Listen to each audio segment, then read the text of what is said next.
Now that Virginia Tech has extended its bowl streak to 23 years, the Hokies are looking to send legendary coach Frank Beamer off on a good note. We bring in Mike McDaniel from inside the ACC to help us break down the Independence Bowl with Virginia Tech taking on Tulsa. A couple of 6-6 teams going at it.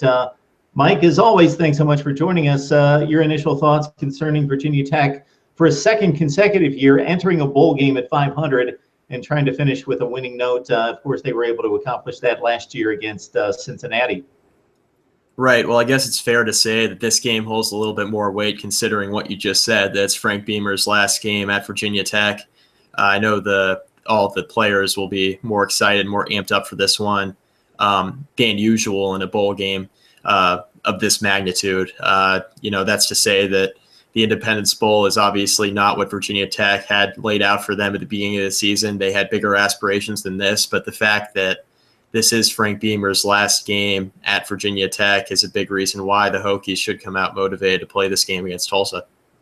And Tulsa should definitely be motivated. Anytime a group of five, a team gets a chance to knock off one of the big boys from the Power Five, that's motivation in and of itself. Also, this is a Golden Hurricane team that has had a number of down seasons after having a nice run under Bill Blankenship. He was fired after 2014. They bring in Philip Montgomery, who was the co-offensive coordinator both at Houston, then at Baylor. We know the success of those two programs offensively. He comes to Tulsa and pumps some life into the Tulsa football program on the offensive side of the football. So let's start with Virginia Tech defensively. Just your thoughts about the Hokies' performance. I know that we really pegged this as a top-notch defense early in the campaign. They got really ravaged by injuries, and just your thoughts about the Hokies on defense under Bud Foster.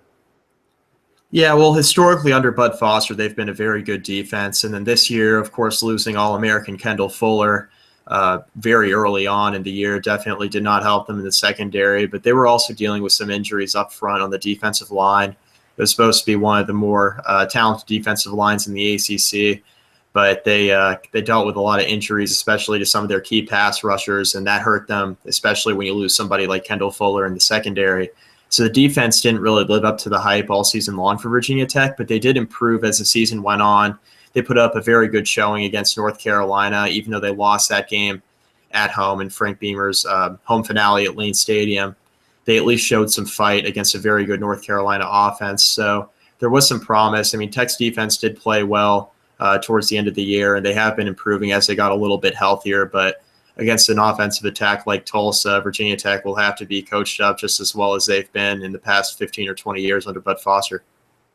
So the Golden Hurricane counter with a much improved offense, as we mentioned, and I've got to attribute this to Montgomery coming over from Baylor. Their quarterback, he's a junior, Dane Evans, much improved performance going from 2014 to 15, 22 touchdowns, 8 picks, 63% passer. Kieris Garrett, one of the fine receivers in the country coming out of the American Athletic Conference, 88 catches, almost 1,500 yards and 7 touchdowns. And what he has going for him here, Mike, to his name, he caught 2 Hail Mary passes. I don't know too many guys that are able to accomplish that in one season, and had just one of those ridiculous performances against Memphis, 14 catches for 268 and 3 touchdowns.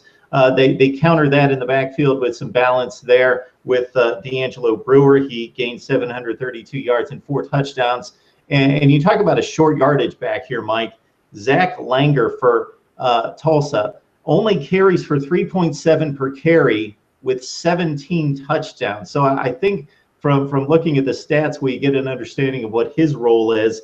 And also Josh Atkinson complements Garrett on the outside with 65 catches, almost 1,000 yards and 4 touchdowns. So let's look to Virginia Tech on offense now under Michael Brewer and company. I know that they got the ground game going to some degree late in the season as well, and have Isaiah Ford on the outside. Yeah, the Virginia Tech offense really has to love their matchup in this game. By no means are the Hokies an overpowering bunch on that side of the football, but when you're facing the 3rd worst total defense in the NCAA, you have to feel kind of, very good about your chances entering the bowl game. Tulsa's offense, like you said, extremely dynamic. They're 11th in the country in passing yards. Their quarterback play has been fantastic and everything you could have hoped for with the numbers that Dane Evans has put up. this season. And like you said, Kiara Scarrett on the outside is an excellent receiver there in the American Conference. And he's not really talked about too much because he plays in that conference, but he's one of the premier receivers in the country, just based purely off of the statistics. But Virginia Tech's offense, Michael Brewer, they are a much better quarterback when he's in the game. He was injured for much of the middle portion of the season. He got hurt in the Ohio State game, missed, I believe it was 5 or 6 games after that, after breaking his collarbone the second half of that opening game to the season. And they operated with Brendan Motley, a quarterback, and it just wasn't the same. And when Michael Brewer came back, the offense had a little bit of a spark, and Isaiah Ford on the offensive end has been fantastic for the Hokies all season, nearly 1,000 yards receiving on 63 catches and 10 touchdown passes. So he's been great for the Hokies on the outside. He's been a real threat, and he should have another big game in this one because Tulsa's defense hasn't really proven that they could stop anybody. And the one interesting thing about this game, Memphis, under new Virginia Tech coach Justin Fuente, when he was still coaching the Tigers there earlier this season, they put up 66 points on Tulsa. And I know that it's been said that, he's going to stay out of the way and let Frank Beamer coach his guys and, let them do their thing in their last game with that coaching staff. But Justin Fuente, don't be surprised if he has a little bit of a scouting report for the Hokies entering the bowl game, because he has had experience already earlier this season putting up a lot of points on the board against this Tulsa defense. So it'll be interesting to see how it shakes out. Yeah, that's an interesting connection to make right there. Yeah, 66-42. And you note Tulsa's games against some pretty good competition. The American Athletic Conference definitely overachieved with the likes of Houston, Navy, Memphis, and of course Temple. And those are the 4 that we really focus on coming out of that conference because they played some of the big boys pretty tough. So Tulsa on that next tier going 3-5 in the conference, 6-6 overall. They put up 38 against Oklahoma. I know some of that was in garbage time. They only lost that by 14. Lost by 2 scores to Houston, 38-24. You mentioned the Memphis game. The Navy score was 44-21. So they weren't exactly competitive with the big boys, but they were able to hang in there and not get embarrassed and blown out.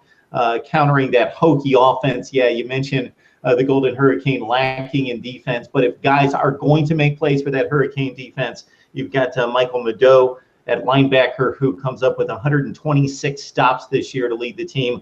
Also Trent Martin, 14 tackles for loss and 5 sacks, and also Matt Linscott with 16 tackles for loss and 5 sacks.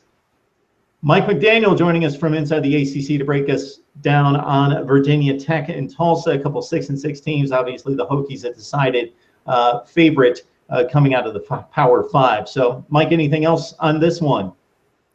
No, I think Virginia Tech has a great chance to win this bowl game. I like Tulsa's offense a lot, but Virginia Tech's defense plays to their capabilities and gets a couple stops. I think Virginia Tech could win this one handily just because of the way Tulsa's defense has played. I don't see much of an improvement between now and the time they meet in the bowl game.